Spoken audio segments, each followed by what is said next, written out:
Attention. Due to the nature of the films discussed, the Civil Gore podcast may contain adult language and themes.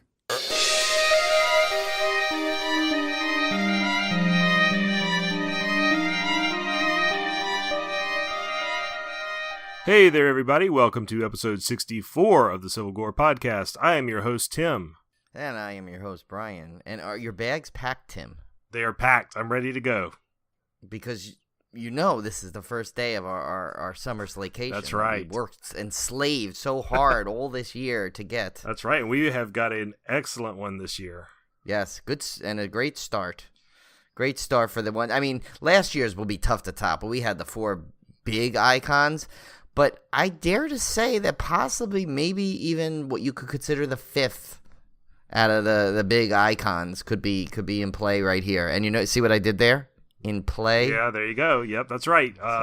Of course, we are doing Chucky for the next 2 weeks. We'll be going through the entire Child's Play series.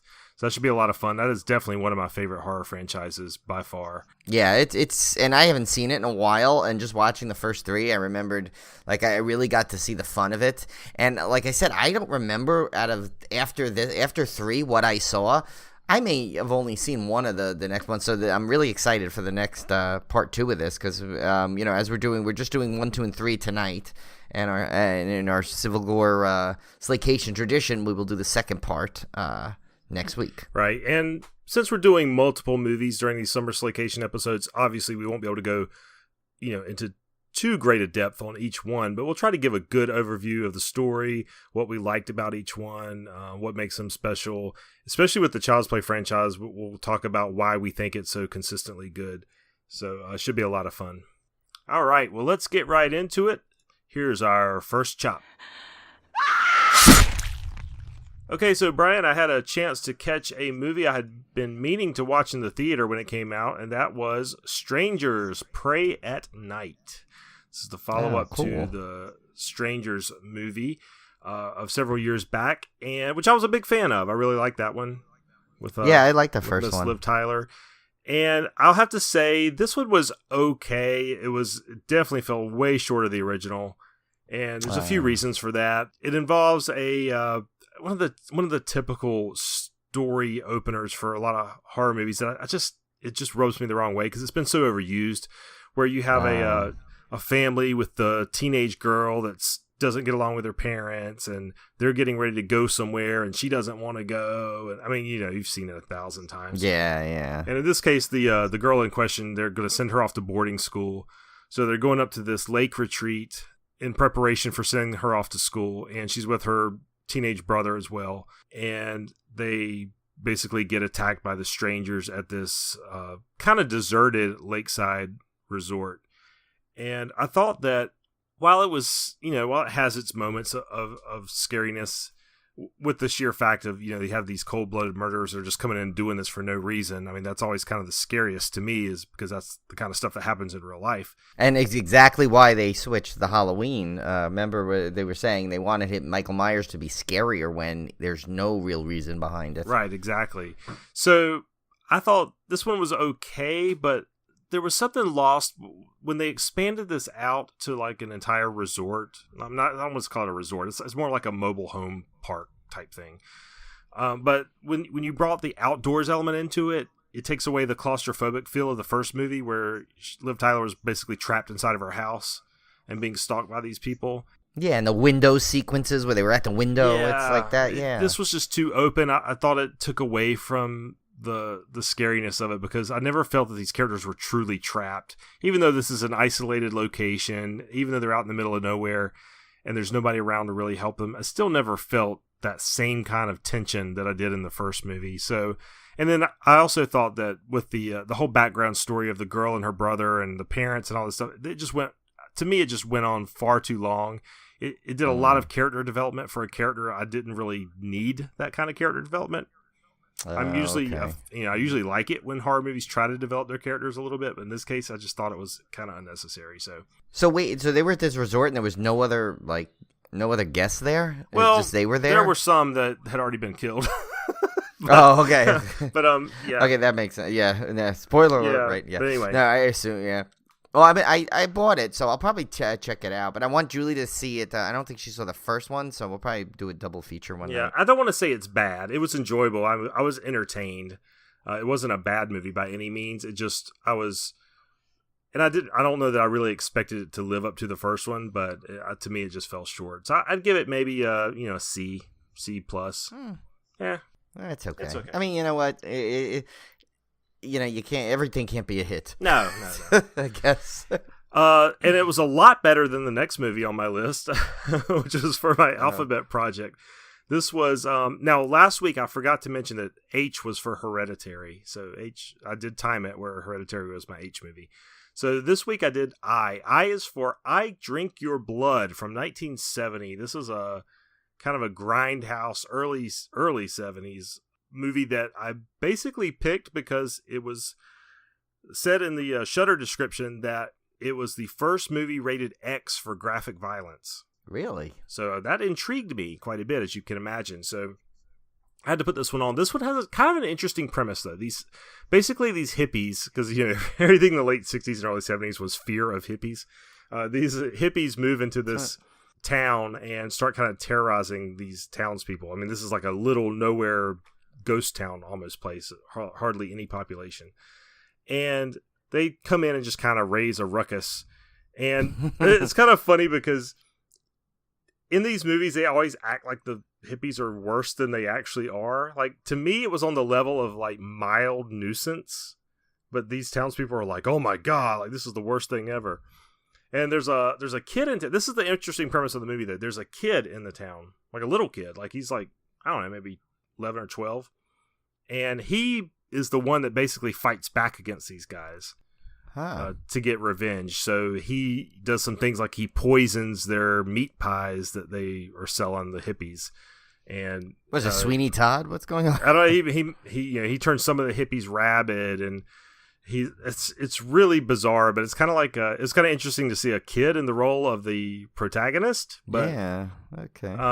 It's really, really like grindhouse, like overacting, terrible sound, terrible video, terrible storyline. It's not recommended. It's not a good movie by any means. It's not really that entertaining, but it does have some really comical sequences. Like there's one where the rabid hippies are coming out, and it's basically people with like toothpaste on their mouth is what it looks like, and they're chasing these cops. So the cops go to the quarry so they can throw water at the hippies because if you're rabid, you're supposedly afraid of water, whatever. So you got this bizarre sequence where you have these shirtless hippies with toothpaste all over their mouth with these cops like splashing water at them. And at that point, I just kind of looked at it and goes, "What the hell am I watching?" Yeah. So is one of the nuisances that these hippies have good oral hygiene? Is that the problem? I don't know. With one of the first them? things that got the kid upset was they went into this abandoned house, and he was like, "You shouldn't go in there. It's haunted." And he was like, "We're going in there anyway." He breaks in the house, and then they start killing all the rats inside. And I'm like, they're doing you a service. They're killing these rats. Yeah, that seems like they're just good oral hygiene people who happen to be exterminators. Yeah, exactly. I don't get it. I don't know. So it was kind of funny as far as the graphic violence goes.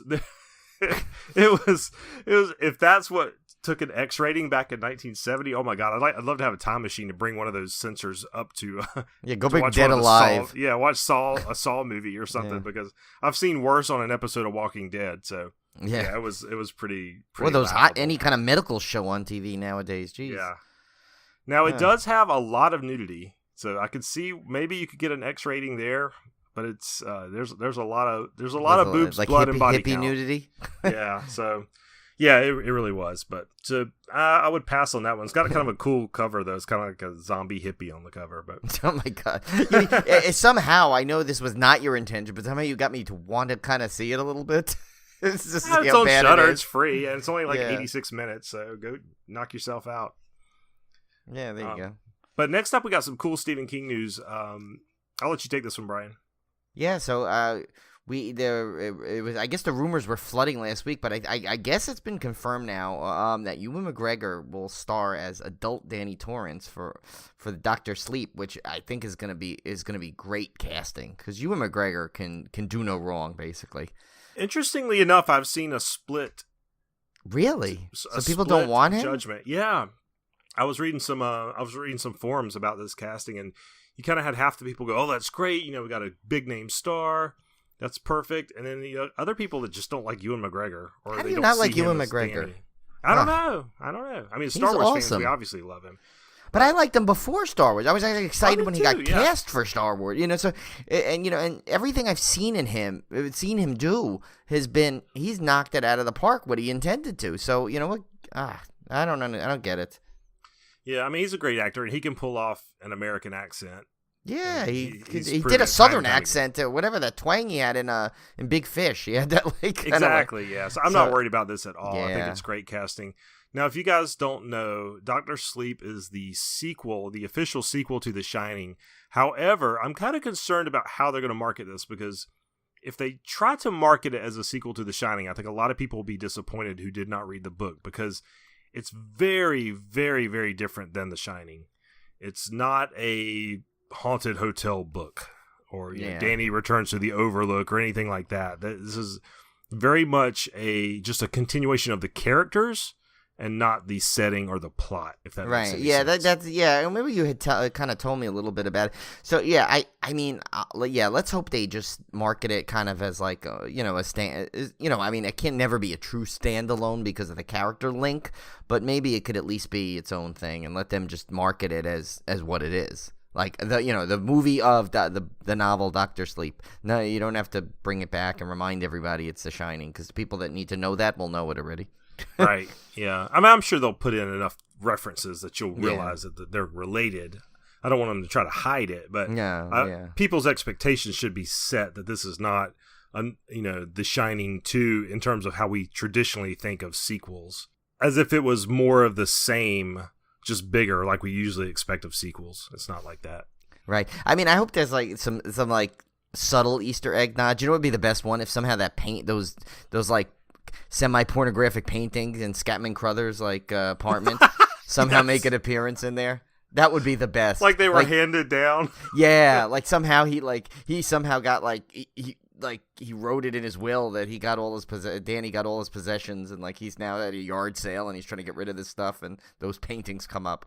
I would feel that they're probably going to base this off of the book The Shining, since Stephen King has disowned the movie Shining, so it will probably have very little to do. And somebody accurately pointed out the ending of the movie The Shining, or Kubrick's The Shining, is very different from the ending of the book. Oh, right. So that will play into it as well. Well, there goes my dream. Yeah, that would be cool though. I wish I could. No, I was about to say I wish I could buy one of those paintings, but there's no way Olivia would let me hang that up. Yeah, although it's funny, my grandparents had some kind of not like that overt and obvious, but they had one. They had some stuff when we were living in their house. We were cleaning stuff out, moving stuff around. They had some questionable items like that. But that would, back in the day, those things were almost accepted. Those little semi-pornographic things as really like a talking piece, to it's a classy nude. Yeah. So they had some stuff that I found. One of them, my favorite thing was literally, and I can. It's so funny because I always have this image of my grandfather as this you have your vision of your parents. They never did anything wrong or questionable, and he had this thing we found. It was literally let's put it this way. It was called the Peter meter. It was this little ceramic piece and I don't really need to go into the details for you to decide what that does. Yeah. And it was some kind of art piece, and it was kind of funny to me that we found that. And I was like, okay, now my grandfather was a bit of a pervert. No, he's not really. No, I think all grandparents are a bit of a pervert. Yeah, they did. Actually, one of my first nude scenes I may have seen on TV may have been because my grandfather was watching something on cable with me in the room, and I think he fell asleep in the chair when I was watching it and never got to turn it off. So there you go. Now, one thing I will be curious to get us back on track. Yeah, sorry. I will be curious. In the book Dr. Sleep, Danny is in my hometown at the beginning of the novel. Oh, right. I'm curious to see if they will put that into the movie. It'd be interesting.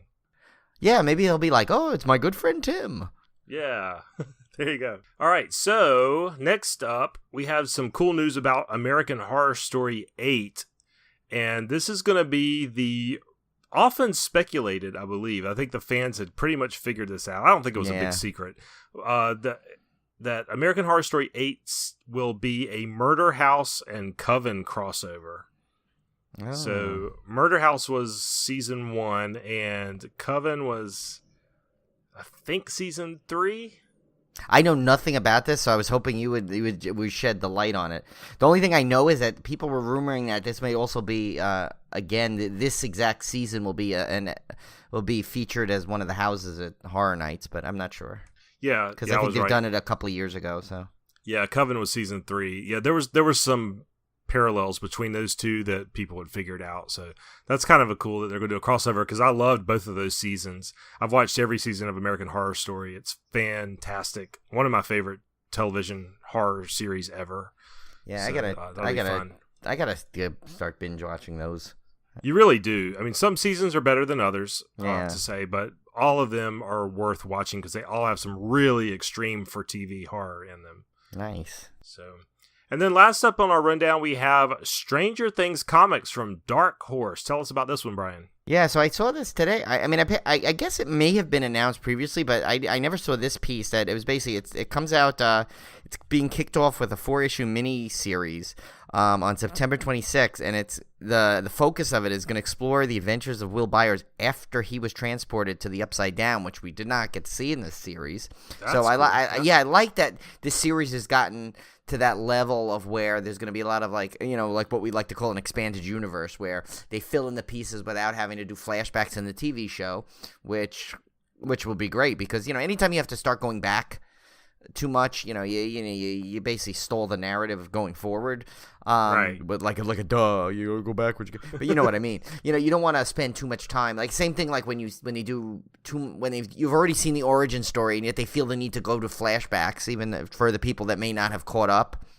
Right. Yeah. So I'm actually looking forward to this. I would definitely pick these up because, I mean, pretty much, anything Stranger Things to me is I'm all in. I am still so excited that Stranger Things house at the Horror Nights. Oh my gosh, that's going to be great. And I'll tell you, the comics are the best medium to do this expanded universe stuff, because you can pull off any kind of major special effects without needing a budget. Right. So I remember when they did the Buffy comic series, and they actually did an official season 8 or season 9 or whatever it was, that was after the television series, and they had a sequence where Dawn, Buffy's sister, like grew into a giant. I mean, if you did that on television, it would be a huge budget, but you can do whatever you want to in a comic book, right? And still be part of the canon. So I thought, I love when comics are used as the medium to explore the rest of the series, because it's something they can do relatively cheaply. Right, and one of the best pieces of this to me is that Stranger Things, such a nod to the 80s. And during the 80s was my prime comic book time, when I loved going to walk to the store and you can get a comic book for like 60 cents, and you could get for $5, you get a whole bag full. Nowadays, what is it, like $5 a comic if you're lucky. So yeah, I kind of like that you're kind of getting like a cool, like, to me, maybe not for everyone, because it's not like comics were invented in the 80s, of course, but like my heyday of comic collecting was the 80s, so that's great for me. It's like it adds that little extra bonus that like now I'm getting like the medium that I loved back in the day, around the time period where the show was set. So it's great. Yeah, that leads right into I didn't put this on the rundown, but we went for Father's Day to the comic book store. They had a big Father's Day sale, and they had all their dollar boxes for 50 cents. Nice. So I pretty much racked up. Now, I did not get a lot of horror comics, although I did get a few. I got, there's a couple of really good Image comics. One is called Manifest Destiny, and it's about the early exploration of the United States. But in this alternate reality, the United States is filled with monsters. Oh, cool. Actual monsters. So as the explorers are going through, they're actually having a fight. All kinds of hideous creatures and stuff. That's a really cool idea, actually. It's a great series, yeah. And then the other one I got was a series called Nailbiter, which is about serial killers. So those are two really, really great series. I have the trade paperbacks the first volumes of both of those series, but I decided I just wanted to get the actual issues because I just love the feel of the actual issue in my hand with the advertisements and everything. Yeah, but that's that tactile enjoyment, that when you have like a book or a good comic like that in your magazine or something in your hand. Yeah. It's not the same when you watch it on you're reading it off a screen. Yeah, and then the other thing the main thing I got was I got a ton of Conan comics. Oh, we were talking about that. Remember, we had that discussion. I think about Conan and I think we mentioned cool. on the show. I'm a big Conan fan. Yeah, and I've been trying to go back and get all the Marvel series from the 70s and 80s. So I've got about 60 or 70 issues now. There was about close to 300, I think, in its entire run. So I'm trying to go back and backfill those. Obviously, I won't be able to get some of the real early ones that are $1,500 or whatever, but I'm going to get as many as I can. At least not right away. And that's a series they made enough of them that you can usually find them in the dollar boxes. So I just go to town. I mean, there's Conan everywhere. They made tons and tons of those. So you see them in the dollar boxes all the time. Yeah. So I'm always looking dollar boxes for those. And didn't they have the giant size ones at one point? Yeah, they did. I used to love it. That's actually how I got hooked on Conan. It was the giant size. Oh, okay. I remember they had the Star Wars of those too at one time. Yes, they did, and I had those. Yeah. I had like the Empire Strikes Back one, the whole, the movie adaptation for that, and I had some other ones. Yeah, those are cool. The giant comics. Those are kind of fun. I really used to love those. Yeah. All right, well, let's get right into our dismemberment. Wait, no, please, God, no, don't call up. These are the Blu-ray releases for June 26th, 2018, and coming up first is Brian and my pick of the week. This is The Curse of the Cat People. This is the sequel to, obviously, The Cat People. This one came out in 1944. This one's being released by Shout Factory. Ooh. Directed by Gunther von Fritsch and Robert Wise. Starring Simone Simon, Kent Smith, and Jane Randolph. The young, friendless daughter of Oliver and Alice Reed befriends her father's dead first wife and an aging, reclusive actress. I'm not sure how she befriends her father's dead wife. But, yeah, that's my because I'm like, what? Did a line get left out? This has some great features. It has a new audio commentary with author-historian Steve Haberman. It has a previously released audio commentary with historian Greg Mank. Video essay, an interview with Ann Carter, and a theatrical trailer. I would love to pick this up just for those two commentaries alone. Yeah, the historian ones are fun. The commentaries, they are great. Yeah, because you get such a good view. You get someone that knows about the time period, knows about all the little facts that, like, let's say a director would pretty much go focus on his exact movie and maybe the inspiration he got. But these guys will go through a lot more detail. Yeah, I'll tell you what, another good thing about the historian commentaries is typically they're scripted out so that they're not sitting there watching the movie and commenting on it. They're basically running a script scene by scene because they've seen these movies 100 times. They don't have to sit there and watch it. I hate commentaries where the director spends half the time just watching the movie and it's silence. Yeah, I know. It's just like, wow, I like this. The ones I've seen, at least I'm going by the ones on the Universal disc. I mean, there's never even a 5-second pause where they're not telling you something unique or interesting. So I'm hoping that's how it is on this disc. I don't know that I've ever seen this one. Yeah, I don't think I have. Yeah, I'm a big fan of the original Cat People movie, but I don't believe I've seen this one. Now, from what I've read, it's not really tied together much in terms of sequel. So it's more of a standalone. So I would like to check that one out. Next up, we have a double disc. We haven't had one of these in a while. Yeah, I got to tell you, this Dismemberment has got like the best of the best in it. It's got some AKAs. It's got Vinegar Syndrome. Yeah. It's got Shout Factory. It's got everything. Yeah, it really does. This one is Blood Theater and The Visitants. These are two Rick Sloan directed films. Blood Theater was from 1984 and The Visitants was from 1986. This is being released by Vinegar Syndrome. Blood Theater stars Mary Woronov, Jenny Cunningham, and Jonathan Blakely. And it's about an old movie house plagued with a history of unexplained tragedies that is reopened with bloody history repeating itself. That sounds pretty cool. And The Visitant stars Marcus Valter, Jordana Capra, and Joel Heil. and it's about aliens chase a teenager who stole one of their ray guns. It's so funny. It's like you got one really, really cool plot, and then you get that one, which is like, huh? It's like seems it's like weird. a 5-page comic. Like it DC seems like you could get it on a bazooka wrapper. You know, it could be wrapped up pretty easy. Alien chase. Okay, it's like really okay. How? What? You know, what's the plot? That's the plot. It's easy. There's no twists or that's what turns. it is. This one does have some really good extras, though. It has a, they call this a extra. They call the second film a bonus feature film. In other words, that translates to, okay, we can't release this by itself because it's literally about a kid that steals a ray gun. Yes. So we're going to put it on there, and we're going to put it in the title so it looks like you're getting a full movie. And then we're going to even give it to you as a bonus feature. Yeah, we're going to call it an extra. Yeah, and it's an extra. That's funny. Yeah. It does have an audio commentary track for both films by Rick Sloan, the director. It has an ensemble introduction from a screening at the New Beverly Cinema in Los Angeles with Rick Sloan, Mary Warnov, Marcus Walter, and Jordana Capra. That's kind of cool. That's kind of neat. Feature. I like when they do the screenings because you get to see kind of the convention type things. I like that. I like those. Yeah, I like those little bonuses. Blood Theater has a post-film Q&A with Rick Sloan and Mary Warnall. See, those are good. cool too. I've been to some of those in person, and those are great. Those are really fun to see. Yeah. And then there's also another audio commentary track for Blood Theater with The Hysteria Continues. I'm not sure what that is, but that was in the extra is that list. Like a band? I don't know. I don't know. And then a reversible cover for The Visitant. So I was seeing a lot of these Vinegar Syndromes are now being done with reversible covers. And see, that's the people that like really, really love The Visitants for some reason. They're like, you know what? I'm going to say I have it and flip the cover. The next one up is another one by Vinegar Syndrome. This one is our AKA for the week. This is Grave Robbers, AKA Dead Mate. Is that a pun? I guess. This one's from 1988. And Dead Mate? Like dead meat? Yeah, that's what I'm thinking. It's like a...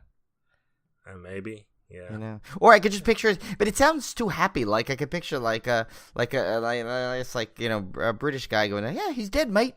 Yeah. You know, like there you go. That's sort of. Well, wait till you hear the summary. So this one's directed by a guy named Straw. Nice. How great is that? Directed by Straw Wiseman. Yeah. Starring. He was the youngest, and they called him the last straw. Oh, okay. See, now that would, if I would have said that would have got me fired. I know. I'm sorry. Yeah. All right. Starring Elizabeth Menino, David Gregory, and Larry Bacchius. Cute waitress / hooker. So it's romance. Wait a minute. So even the characters are AKAs in this. It's like she's a waitress aka hooker. Yeah, but she's cute, so she's cute. Okay, it balances out. A cute waitress / hooker is romanced and wed to handsome stranger / funeral director. There we go. Why can't he be handsome funeral director? He's not a stranger. I know. Obviously, he's probably been established in this neighborhood. I mean, if she married him, he can't still be a stranger. That's true. What the heck is going on here with this thing? I gotta see this thing. All right, here. Whoever wrote this summary is either insane or a genius. I haven't quite figured it out. It could be both. He, as well as most of the town, prefer their women dead. She is the obvious candidate for that position. Oh my god. As his two previous wives were in terrible shape, even for dead persons. Even for dead persons. Not dead people, but dead persons. Oh my god. He's added a touch of class to the summary. You know what? I should have read this. I try not to read these ahead of time so I can get my honest reaction when you read them for the best of the thing. I might have made this my pick of the week, in all honesty, if I would have read fantastic. This. Okay, the last sentence says, she must be fleet of foot indeed to avoid their fate. Yeah, well. Who uses that phrase? Like, what is this? And now we're afraid of like the real serious. We're afraid of the funeral directors now. I mean, come on, that's stretching it for villains. I tell you. All right, well, at least this one has good extras. It has a new 2K restoration of the film from the 35mm camera negative. It has an audio commentary track with writer-director Straw Wiseman. Has a digging up the past interview with Straw Wiseman. A director's introduction, an original video trailer, and a reversible cover. Oh, see, I would totally make mine Dead Mate. I'd flip it. And you get it, grave robbers, and it's digging up the past. I see what you did there. You wily bastard, Straw Weissman, you. Okay. The next one up is a Christopher Walken vehicle, so that's got to be good. And right? and Abel Ferrara. Okay, yeah, you know what this yeah. is? I think I might have seen this actually. Yeah, this one's called The Addiction. It's from 1995. It's released by Arrow. See, another one of our usuals. There we go. Directed by Abel Ferrara, starring Lily Taylor, Christopher Walken, and Annabella Sciorra. A New York philosophy grad student turns into a vampire after getting bitten by one and then tries to come to terms with her new lifestyle and frequent craving for human blood. So I wonder does Christopher Walken play a vampire in this? Because that would be awesome. I can't remember. I kind of remember seeing this, though. But, I wanted a commentary with his brothers, ready and willing, to be this a bit of... That's terrible. Oh, my gosh. All right. All right, both of us should be fired for this one. Yeah, we're not even going to get through the Summer Slaycation. The listeners are going to fire us. I know. Yeah, we have no host. Yeah. All right. That's terrible. It was like one of those puns that sank in and then it sunk in for a second. Yeah, like the second time. That's great. Well, one for each person, I guess. All right. The next one up is I was just looking at the director for this one. I was like, I can't go there. All right. The disc title. Yeah. The disc title is The Endless from 2017. This was released by Wellgo USA. That's a new one, isn't it? I don't think that's. I've seen them before. We have had a couple. Oh, we had one. Okay. Yeah. This one's directed by Justin Benson and Aaron Moorhead. I'm not going there, Brian. I know. We'll stay away. I'm not going there. Yeah. It stars Callie Hernandez, Lou Temple, and Emily Montague. Yeah, Lou Temple. He's got some hard credit already. He was in whatchamacallit, Devil's Rejects. Oh, there you go. Yep. Synopsis: Two brothers return to the cult they fled from years ago to discover that the group's beliefs may be more sane than they once thought. That's a very interesting plot, actually. If you think about it, Yeah, because you go back and they're actually more normal. They're normal. It's weird. It's they're probably this could go many ways. Now, if this is done really well, you could get a cool psychological thrill. Oh, wait a minute, maybe the people that left it were the really crazy ones, or it could be just a pile of crap. I mean, I don't know. It could be, it's if it's done wrong, it's going to be probably unwatchable. But if it's done well, it could be a good psychological thriller. Yeah. I'd give it a shot. Yeah. Oh, I totally would. Yeah. Has an audio commentary with the two directors and the producer of the film. Looks like 3 featurettes, deleted scenes, a visual effects breakdown, trailers, and extended bonus features. So that's a pretty packed disc for that. What is the Ridiculous Extras featurette? Oh, I don't know. Yeah, it's something called Ridiculous Extras. What is that? It's probably people clowning around. Yeah, is it is it extra scenes, or is it extras the extras as an actors, in the extras? Oh, yeah, you could. I'm wondering what this is. All their extras were looking at the camera. Cut. Yeah. That guy's looking at the camera. I kind of want to see this now. I want to get. I may want to get this disc. Although I got if it's expensive. I mean, if it's one of those $11 ones, I may just go ahead and get it just to see what this Ridiculous Extras featurette is. Boy, they know how to get me. They really do. These I swear to God, I'm the biggest sucker for these things. You are. Julie probably hates when we do dismemberments. She probably does. Yeah, it's like a shopping list listen for to you. me record it. It really is. It's it's serious. I mean, yeah, it's like someone with an addiction. You dangle all their addiction things right in front of them, and that's what it is. Really, it's terrible. Ugh. I'm bad. This next one sounds really interesting. It's an anthology movie, a German anthology movie. It's called German Angst from 2015, and it's released by Artsploitation Films. That might be a new one. I'm not sure if we've had any of those. But I'm going to really kill these names. This one's directed by Jörg Buttgereit. That one's the best.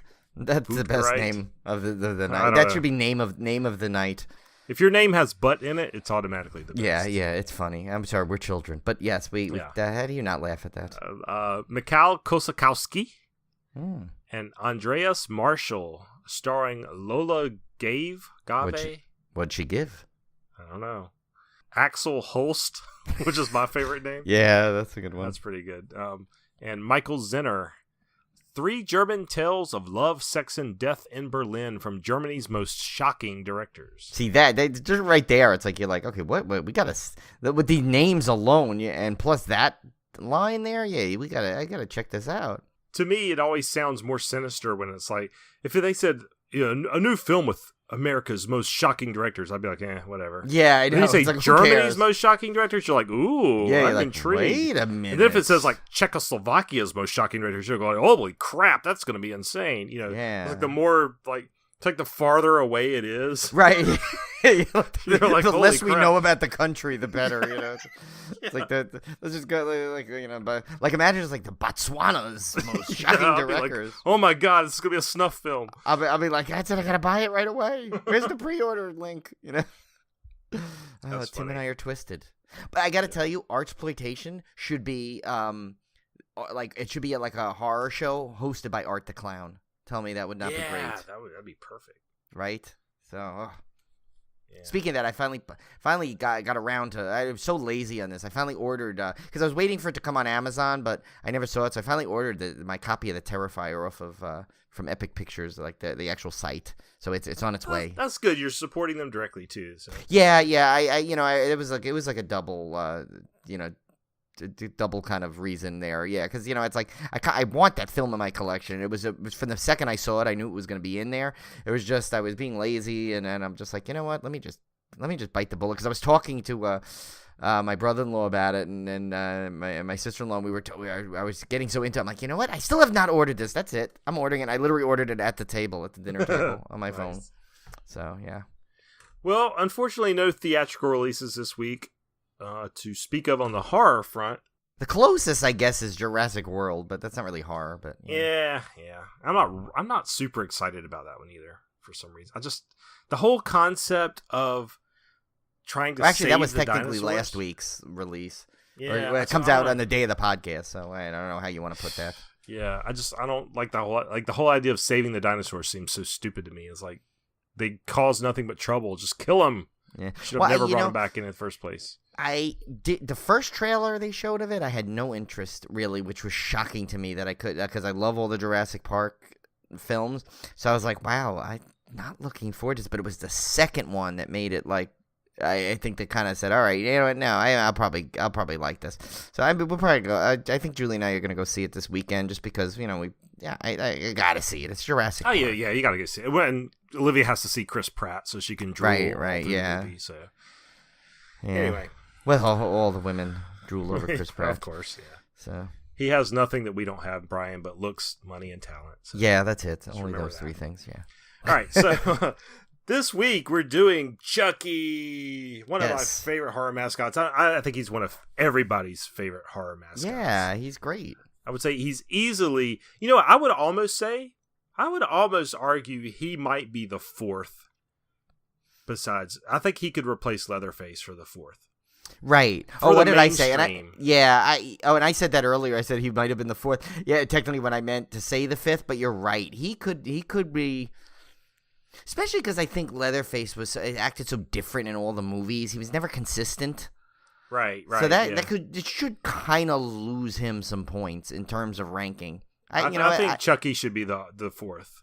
Okay, that's it. We're gonna have to go back in time. We're gonna change the Summer Slaycation. Yeah, no. I mean, in terms of notoriety, probably Leatherface is probably up there.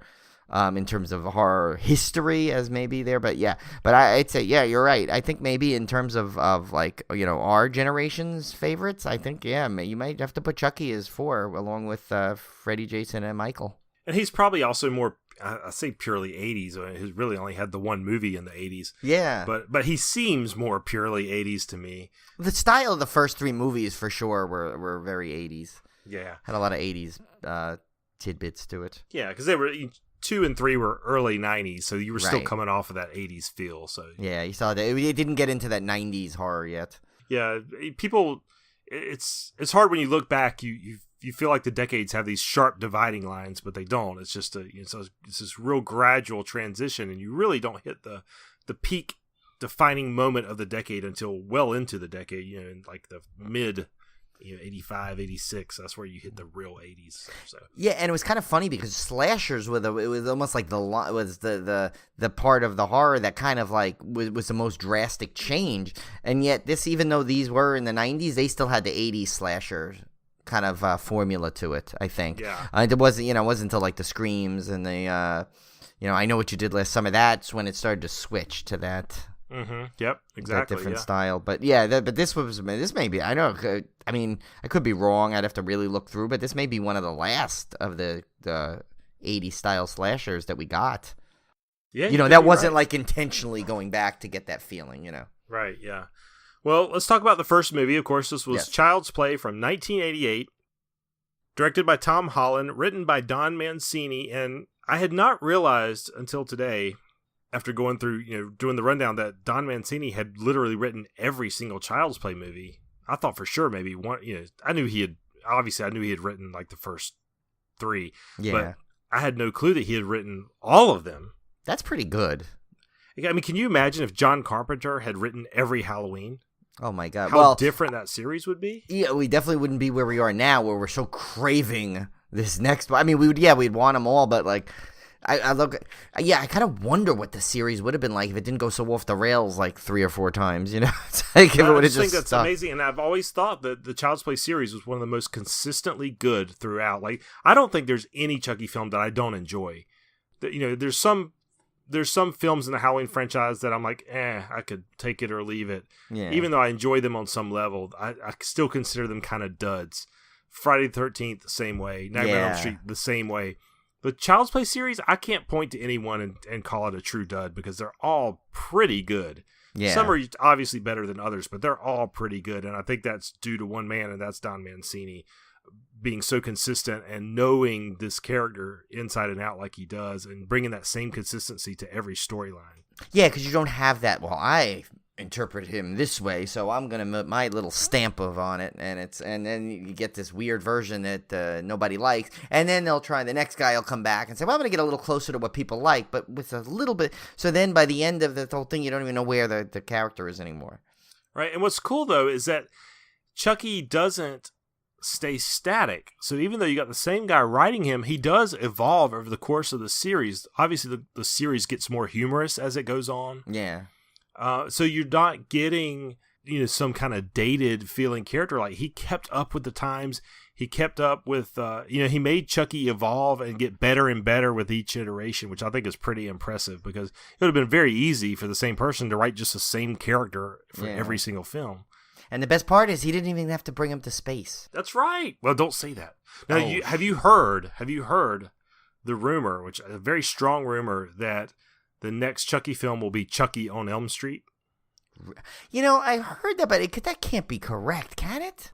I don't know. I've seen it listed in multiple places. I may be way off base. It may just be wishful thinking, but I've seen it in a couple different places. Yeah, no, I've seen it too, but I'm like, I can't imagine them. I mean, does New Line even own both those? I have no idea. I mean, I thought the next, and especially because I think the next thing was coming was the TV series of Chucky. So yeah, I mean, this is kind of a pipe dream. It may never come to fruition, but that would be really cool. Well, if this I mean, because that's like the battling of the one-liners. But the only problem is you'd have to get Robert Englund back. Right. I don't know if he would be willing to do it, but we'll see. Yeah, that might be tough. Yeah. But anyway, so let's talk about Child's Play. Obviously, starring Catherine Hicks, Chris Sarandon, and Alex Vincent. The summary is, when Charles Lee Ray needs to get a quick escape from cop Mike Norris, he takes his soul and buries it into playful, seemingly good guy doll Chucky. Little does he know, a little boy by the name of Andy Barclay will be the new owner of him soon to come. Charles confides in Andy while he commits numerous murders, and once the adults accept Andy's story as truth, it's too late. I think this was one of the slashers I saw probably the earliest. I know it's 1988, but because it was a killer doll thing, I think it was one. I saw this one probably before I saw Texas Chainsaw Massacre, for instance, because when VHS and stuff was coming out, it was a lot easier to get mom to rent you the one with a doll baby on the front. Right. Even if he was evil. It's a kids movie. Yeah. So, but it was definitely a lot more extreme than the cover would have you imagine. But I remember really, really loving this movie.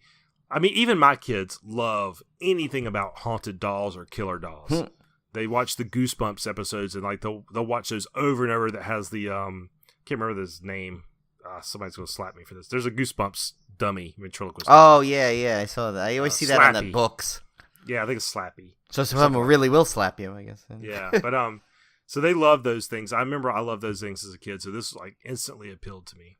Yeah, and they I mean, I think that remember that the My Buddy, which obviously there was a loose based on that, was around at that time when this movie came out, was still kind of in pop culture. Do you remember that right, doll, yeah. My Buddy doll? Yeah. So I mean, so it was kind of cool that something that like everyone kind of could instantly kind of see a little bit of a inspiration from there. They and now you see this, you're like, oh wait a minute, I saw that. I see a doll that looks just like that in the toy store. What if that one comes alive? It adds a little bit to if it was just it was kind of nothing like it. But so yeah. But yeah, I remember seeing this. I really liked this one. I mean, because it was such a cool idea at the time. Because, I mean, yes, even up until that point, you had seen killer doll movies, I mean, or ventriloquist dummies and stuff. But this one was, it still seemed fresh the way they did it. And I'm not sure if it was just because I love the 80s style of slashers, the way they built it up, or the way it was, I don't know. I really may not have a definitive reason why I like this so much. It was just a flat out enjoyable horror movie, and it doesn't really have a lot of gore in it. No, it really doesn't. I mean, the first three don't really. I mean, they have a couple of scenes, but compared to the other ones, they don't. It's like they worry about. You can definitely tell they go less on the gore and more on the either the creativity of the kill or the plot of the whole to propel the plot. And I like that they make those choices. Yeah, I think one of the reasons I really liked it is this came out when I was 14. So I like the idea of, I've always liked the idea of kids in horror movies being the heroes. Yeah. I've liked that. We grew up in the 80s. A lot of films were from the kids' perspective, where the kids were the heroes. They even looked Stranger Things as an 80s throwback, but the kids are the heroes, not the adults. I think I still love that. I still love that in shows and movies. And this was one of those movies where, the kid is kind of fighting back against this evil thing. And that was appealing to me. Because I think that's cool. It's like empowering, I guess, when you're a kid. Yeah. So, and the other thing, obviously, is the great sense of humor that comes throughout this series. Obviously, it got a little more humorous as time went on. But I was actually, when I went back and watched this series after we bought the box set, I was kind of thinking, I had not seen the original Child's Play in many, many years. I was kind of thinking that Chucky may be more serious in terms of his personality, but he's really pretty well formed, even from the first film. Yeah. Brad Dourif pretty much has that personality nailed down. Yeah, right off the front, right from the get-go. It's not like you're watching, I mean, you go back and watch early Simpsons episodes, and Homer's voice is different, and his look is different, and you're seeing kind of a rough copy of what's to come. But in Child's Play, I mean, Chucky's pretty much Chucky right off the bat. He just keeps getting Chuckier as time goes on. It's just more too fast, too Chucky-ish. Yeah, it's like he gets more. Yeah, you're right. It's like it's like basically they already have him established, and they just give you more of what you want, rather than change him and tweak him into something that he was never. He's always been he's always got that and to crack. What I love that they play on is because how many times have you seen that where a child or someone sees something. Like, and like almost like in Toy Story too, where they're all animated and an adult comes in the room and they freeze. I love how many times, and it's so funny, they've done it a million times where he'll go back to the stagnant doll and then at the right moment just blurt out a Chuckyism, and it's like, it never got old for some reason. You figured, all right, the gag would get old, but it doesn't because it's just, he always comes up with such a great line from it, so. Yeah, this series could have been just a throwaway title, stupid killer doll movie. And I think what made it so great is the writing is so good that they really played the story straight. They played it seriously. And that made it so much better. It didn't come off as a gimmick. Like, it felt like this fully realized world, and they were just going to play it straight. And all the actors and everything did their performances perfectly. It never felt like they were sarcastically making fun of what they were doing. Yeah. Like Catherine Hicks was great in it. Yes, that's what I'm saying. None of these actors were playing like, oh, I'm in this stupid killer doll movie, so I'm going to phone it in. I mean, they really put forth an A+ effort, which is what made this movie so cool. Catherine Hicks actually met her husband on the set of Child's Play. He was the special effects makeup artist and designer of Chucky, who was Kevin Yeager. Oh, okay. So that's one of the interesting things you learn by watching the multiple commentaries on the Child's Play disc, which are phenomenal, though. They're really, really good. Yeah, no, she was really, I mean, I've always been a fan of hers. I like, whenever she's in anything. And she was just like, you're right. I guess she just, she sold it. Like, she gave everything in. And it's like, at the premise of it, yes, of course, it's like a lot of horror plot. They seem so implausible and silly, but yet, if you do it right, and, you put just enough tongue-in-cheek humor into it, you don't allow the audience to fill it in themselves. And I think that's what's so good about a lot of the horror series that are in this style with a little bit of comedy. It's like you get, okay, it's obviously, it just visually looks funny. A little doll running around trying to kill people and jumping in the air going, ah, and like. But I think what makes it work, though, is that when he does kill, it's so brutal. Yeah. That it kind of keeps you from laughing at it, because it's like he's really like you stop laughing at him running around because he's about to do something really horrific. Yeah, and it's like, it's so funny. It's like, even like where you would probably laugh at, like when you see like his like sneakers like walking on something, and you say, okay, it's so funny, there's like a guy just like standing there moving his feet, but you get so caught up into the movie itself that you're like, you say, all right, wait, this thing is a little evil bastard, it's not funny. And that brings up the special effects. I mean, the animatronics on the Chucky face are just phenomenal. Even in the early movie. Yeah, I was blown away by how good the Chucky face was, even in 1988. I mean, he looks great now, obviously. Yeah. But think about it, 1988.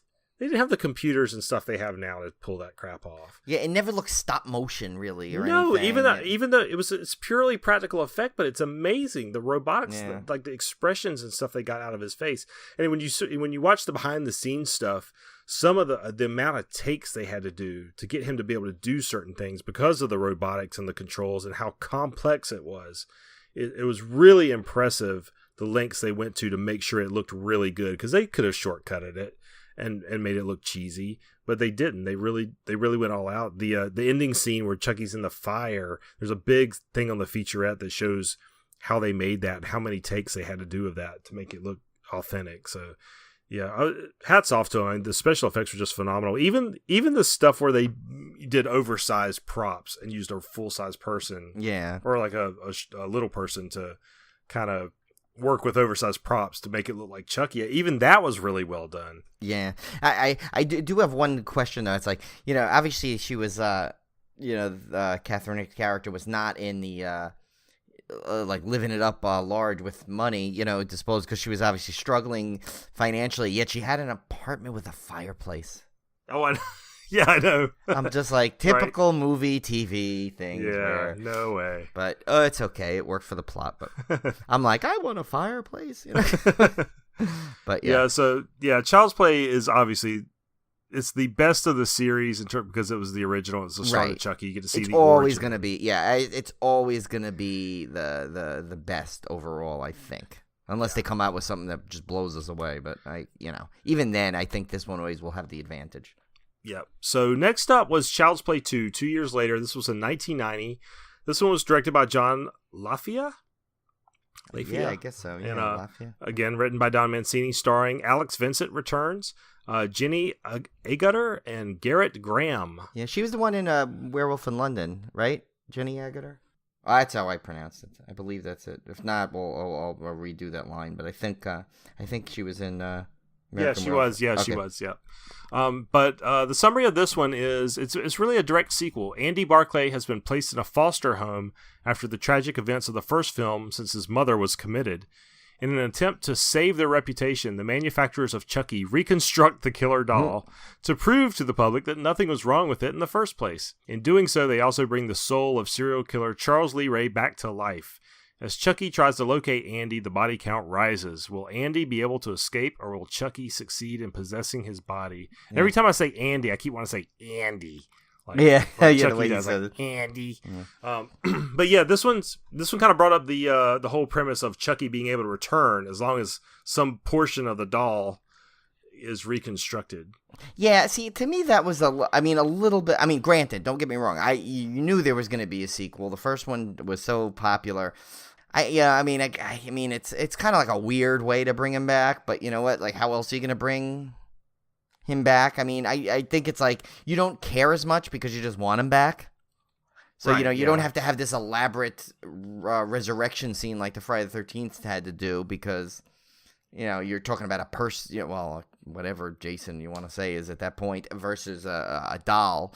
So, and it's just it's like, because I remember when I watched the second one, I didn't remember it that clearly. And I'm like, so wait a minute. I kind of had to think about this. Wait, how did he come back alive? And then I remembered that it's like, oh yeah, there's a piece of that doll. And then I guess he was still in it because he was kind of basically until he can transfer out the soul, he's still in that particular doll. So. Yeah, he's in that chunk of plastic, no matter what condition it's in. No matter how small the piece is. Yeah. So I mean, it's a stretch, but you know what? It's okay. You can look past things like that.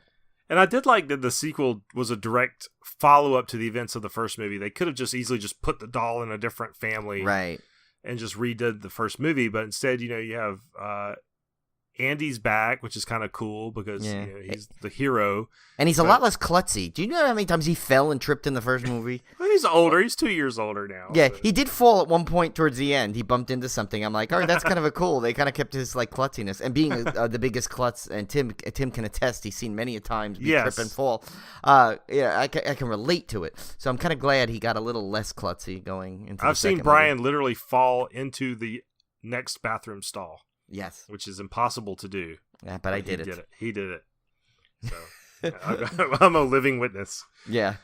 But yeah, I like that about this one. I thought this was a very good sequel. It's got all the stuff that you liked about the first movie, but you got the same characters coming back, and you just have a little bit change of venue, I guess. But otherwise, it's got some really solid kills, and I really enjoyed it it's a good follow up. Yeah, see, I like the foster sister character. I guess Christine Elise, right? Yeah. I liked her in it. I really wasn't crazy about the foster parents. I thought they were, I don't know. They weren't as strong as Catherine Hicks and Chris Sarandon as other adults in it. Yeah. So it kind of like, there is a step down for the sequel, I thought. I mean, I still enjoyed it. But, I felt myself wishing Catherine Hicks was back in it and Chris Sarandon more than these people. And I like Jenny Agutter. I mean, she's not a bad actress by any means. The guy, I guess Garrett Graham is the guy. He was okay. He just wasn't as strong as they weren't as strong as the adults in the original. So yeah, he didn't have the same level of performances overall. Yeah, I mean, Andy, the kid who played Andy was great. He was fine. He was perfect. And Christine Elise was great in that. It's a little rebellious foster sister, and I kind of liked her the whole, like, they had a great chase scene in the car. I mean, they had some great sequences in it as a whole. So as a whole, it was a great sequel.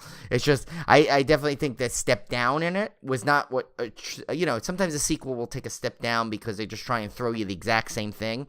I think in this one the weakness was just the supporting cast wasn't as strong as the first one, and to me that made a difference. I mean, maybe I don't notice it if I don't watch them back to back like I did. Right. Yeah. As great as it is to binge watch things, sometimes you lose that. You get more critical when you see things right in a row. But so maybe I might not have been so. If I didn't see Catherine Hicks and Chris Sarandon's performance, and then followed up by the Jenny Agutter and Garrett Graham's, which wasn't as was a little under par compared to them. Maybe it would have been a bit. Like I said, if that's the biggest gripe you have, it's not that big of a gripe. Yeah. It's as far as sequels go, it's pretty decent. Yeah. But I agree totally on the performances. They're not quite. Well, they're definitely not up to par as the first ones. Yeah. The next one up was Child's Play 3. This was 1991, only a year later. Now, of course, the third movie in the horror franchise is famously the one that kind of goes crazy, right? Because they have to come up with a new setting. And of course, true to course, they did that in this one. And a time jump, of course. Yeah, and a time jump. This was directed by Jack Bender, again written by Don Mancini, starring Justin Whalen, Perry Reeves, and Jeremy Silvers. So we have a time jump of 8 years since Child's Play 2. And Andy is now a teenager who has been enrolled in a military school. PlayPal's toy company decides to re-release its Good Guys line, feeling that after all this time, the bad publicity has died down. As they reused old materials, the spirit of Charles Lee Ray once again comes to life. Which they do subtly, like throughout the credits, basically. Throughout the opening credits, they kind of show you that it's happening. So, which I gotta say, I kind of like that they just did it subtly enough, and really, you know what, they're trying to say, like, you know what, he's coming back. Who cares? It's kind of like when Freddy's making his glove. Yeah. In the Nightmare on Elm Street series during the credits. I always like that. Yeah, it's like it's a good way. It's like, okay, we're not gonna waste time showing you this resurrection scene. It's not important how he comes back. It's not. He's coming back, and that's it. Because we know you want him back, so here he is.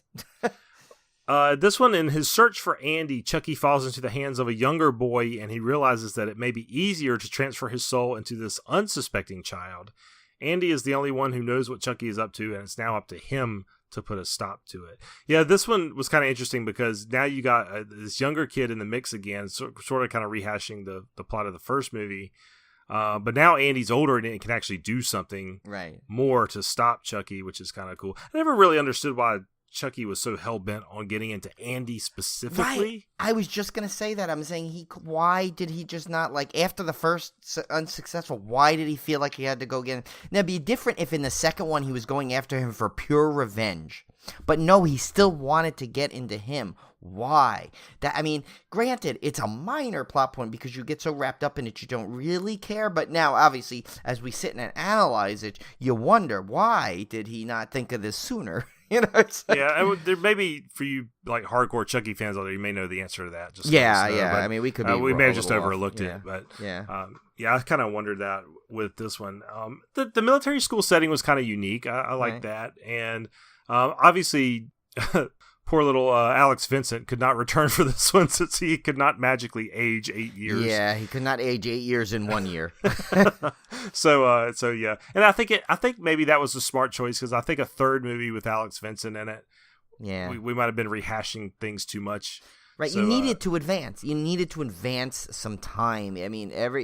Literally, then you would be getting pretty much the third straight movie of essentially the same thing. You can get away with it for 2 because you tweak it just enough, but you cannot do a third in a row. So this was, and again, we probably have to give the credit to Don Mancini, where he said, I want the character to continue. I still want Andy in it, but I need to advance it. We can't just have the same basic thing again. Yeah, I thought that was a good choice. Now, this film, to me, is probably one of the weaker of the Chucky movies, at least for about the first 2/3. Maybe. I was gonna say, like the beginning of it with the first 2/3 of it, you're like, it's okay, it's good, it's got some moments, but it's really like there's nothing like special about it. But I think I know where you're gonna go with the third act of this. Yeah. It seemed to take forever to really get to the Chucky moments in this movie compared to the first two. Although the Atari Lynx made an appearance, which was exciting. I never had. Which I still have it. Few I never had. I still have it. Next time we say it, maybe I'll bring it. I still have it. I believe it still works. I still have a ton of little cartridges. That. Yeah. So, I thought it took way too long. I wasn't particularly enamored with the younger kid in this one. But the final third of the movie like makes up for it because it incorporates me and Brian's favorite thing, which is theme parks. Yes, and a dark ride. Oh my god, I'm a sucker for any. Oh, me too. Any horror movie ending or it takes place in a carnival or a theme park or a fair. And this one, like this, I think I even mentioned this to Olivia when I was watching this. I was like, this must be like if you look at the outside of this ride. It's not that big, but inside, it looks like it's a little room. Yeah, it's in a freaking warehouse with a roller coaster and like a volcano, and Yeah, and the funny thing is, I thought it looked like a traveling carnival, and then when you get this elaborate, full-on, I mean, granted, it's not like a fully, like, we're not talking about Fury 325 here inside a mountain, but, you could tell the coaster was, like, haphazardly put together, but still, that seems like a lot if they were to travel that place, so that's obviously a full-time park that they've set up pretty quickly to get you could tell, feeling. Like, the exterior scenes and the interior scenes didn't match, and they did not care. Yeah, all I know is I'm watching this time, I'm like, oh my God, now I remember this, because I remember this, obviously the first 2/3 are just not as memorable as, and then this last part, I remember, I'm like, oh yeah, now I remember this, and I remember, I'm like, I want to go on that ride. It's like this slow little haunted house thing, then turns into this crazy roller coaster in the bowels of wherever this park is. This is really cool. Yeah, I love the ending kill to this one as well, because Chucky falls into a giant fan and just gets very chopped foreshadowed, of course, but very foreshadowed. But still, it still was cool because you wanted to see how it was going to get there. But and I liked Perry Reeves in it. She was cool. I liked her character. She played DeSalvo or whatever her name, right? DeSalvo, right? DeSilva. DeSilva. Yeah, I liked her. She kind of had a very attractive quality about her, like being that like kind of badass, kind of was cool. I tell you the other thing I did like about this movie that it was set in a military school. So you had kids able to use like military tactics and military stuff against Chucky, but they weren't adults. So you didn't have like this kind of overpowering force. There was still some vulnerability there, but they still got to use some cool tactics and things against Chucky, which is kind of interesting. And I like how he replaced like I wish there was a little bit more though, and he replaced the bullets with the real bullets. I wish there was more of a little bloodbath kind of thing. That would have been kind of cool. Add a little bit more to that, and they caught on too quickly what it is, and but like I said, they don't go really full gore in this. There's a couple of gory scenes, but it's really like where it could be really over the top gore. They just kind of do it just enough. So you get the picture. I still think there would have been, like, I think if a lesser, whatever the producer of these, and it's just the people who are really in charge of these movies, they stay away from that obvious, like, moment that would have made this, like, almost laughable, like putting, like in worse hands, you would have seen Chucky walking around in like a military garb somehow. Oh, he would have found like a little child, doll-sized fatigues and run around. And I'm glad they didn't do that, because they could, you would have just totally been like, oh, really? Yeah. Well, Chucky stays Chucky, man. Through all these movies, there's one constant, and Chucky is always Chucky. He doesn't change. He doesn't change in an uncharacteristic way, I should say. Right. He just gets, like we said before, he just gets more Chuckier. Yeah, and you notice in this he gets really creative where he kind of like, he's very like kind of methodical with the way he kills. Like, he just doesn't go around like slashing people, and killing people. Like, he like tricks the guy into going into the garbage truck, and he uses a grenade, for God's sakes, and he has other people kill for him basically by switching the bullets from the paint pellets to the and the big a-hole guy character, which you knew was going to gets it that way. And yeah, that's a theme you'll start seeing as the sequels go on too. Is that Chucky is not a dumb slasher. He's a very intelligent killer. Right. And he takes pride in his cat and mouse games, and you'll definitely see that in Seed of Chucky when he starts trying to train his son. So, God. So I can't wait to get to those levels. Yeah, you get to see a lot of that, his thinking in terms of kills. So that kind of is a good point. But to me, Child's Play 1 through 3 are really like the core, right? Like original hardcore Chucky. Those are like the big three. I think they're all pretty solid. With the next films, you start entering a whole new era. That's when you start introducing Jennifer Tilly. That becomes this whole new thing. Right. So you can kind of divide the Chucky series into before Jennifer Tilly and after Jennifer Tilly. Which is why we kind of split it the way we did by doing the core three, as opposed to where, in some of the Slaycations we did the original and then the sequels in the second one. This one, I think, Tim has a great point by like having the 1, 2, and 3 are almost like the core Chucky, and then you basically get the beginning. And the next part of the Slaycation we go through, we'll go into those like the Tilly sequels, and where it gets a little different. But it's like, I mean, I have to say, I mean, I don't remember the one. Like I said, I don't think I've seen all the ones after these first three anyway. But I could say, like, you could probably watch, like, even let's say you never have access to the ones after this, you could probably still get a nice trilogy out of this. And be satisfied. Definitely. Yeah. And the other dividing point, it's not just Jennifer Tilly. There was a big time jump. So, Bride of Chucky was not until 1998. So you had a 7-year gap, and that's the next one, right? Bride. Right, yeah. So you had, these three movies came out within 88, 89, 99, 4 years. Yeah. So you had 3 movies in 4 years, then you don't have another one until 7 years later. So that was another reason why there's a good dividing line between them, because there is definitely a different feel. Right. To the rest of the sequels, but they're all still fantastic in their own way. So we'll be discussing those next week. And that's rare when you do that, when you have a series. Like the Halloweens, you could tell like the different jumps and like the portions are so different in style and everything too. But they also aren't cohesive. These are probably a lot more cohesive because you have the similar writers. So you could, even though you can separate them, you can keep them all together at the same time, which is pretty kind of unique thing for a series that's gone on so long. Yeah, I tell you, the only thing I can come up with, I was thinking about this, the only other horror franchise I could come up with that reminded me of that because of the consistency between the films of the creative talent was the Phantasm series.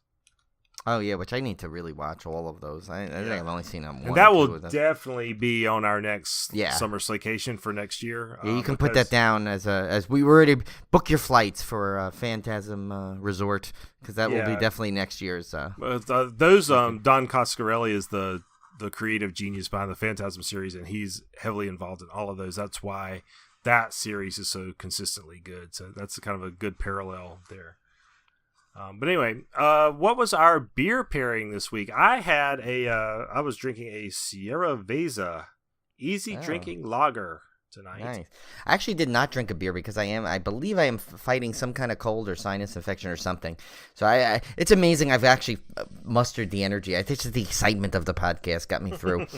But so I actually am. This is one of the rare times I'm not drinking a beer during this podcast, but probably the benefit of it because I think I need a good night's sleep. And sometimes you drink right before you go to bed, you don't quite get the full rest that you want. Unless you go to that point where you just drink yourself to passing out, which I was not going to do either. I don't do that during the week. Yeah, you don't do that during the week, but but the beer pairing I have for this I think is pretty good.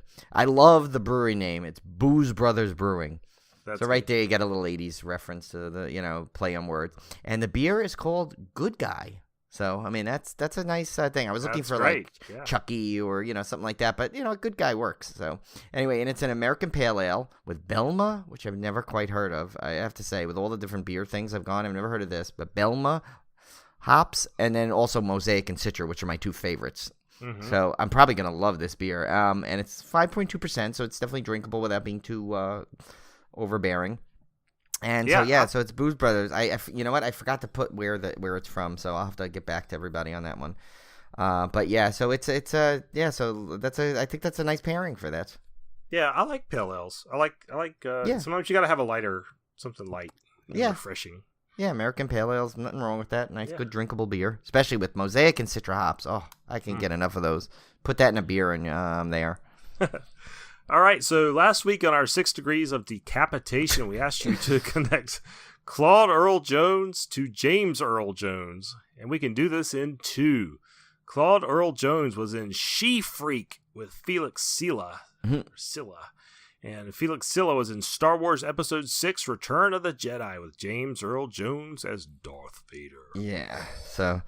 That was I forgot, and shame on me for being a horrible Star Wars fan. I forgot actually who Felix Silla played, but in Return of the Jedi. But yeah, so there's the link on that one. That was disappointing too because I thought I would be like, I just cannot find a stumper. I swear it's incredible. It's a mathematical oddity.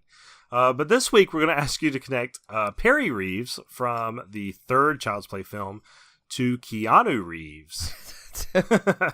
So, see how well you can do with that one. Yeah, surprisingly easy once again, in terms of amount. But you know what? I'm just gonna keep giving them until one of these days we're gonna find one of those like 5 or 6 ones. Yeah, I wonder what the longest one there is. I wonder if somebody's ever figured that out. I don't know.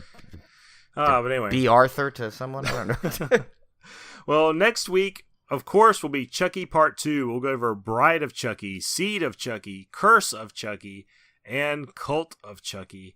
And I've watched all of these fairly recently. So I've to be honest, guys, I have not watched these for this particular podcast because I literally went through the entire box set within the last month or two.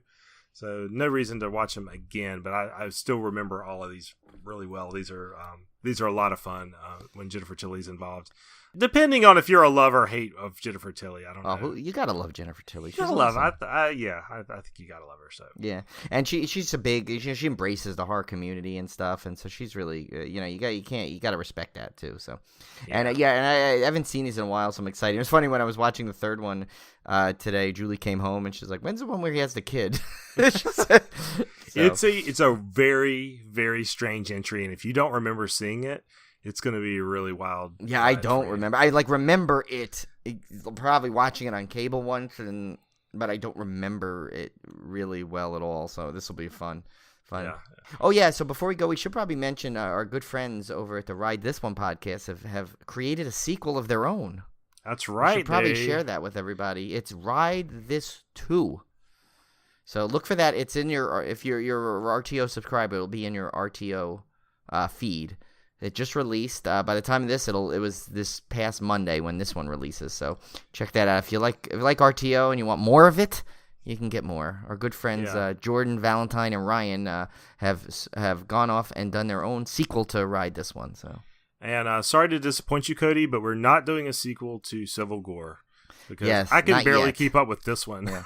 Not yet. You never know. You never know. Maybe one of these days. But I hope we don't do as many to the end up so Tim and I end up in space. We don't want that.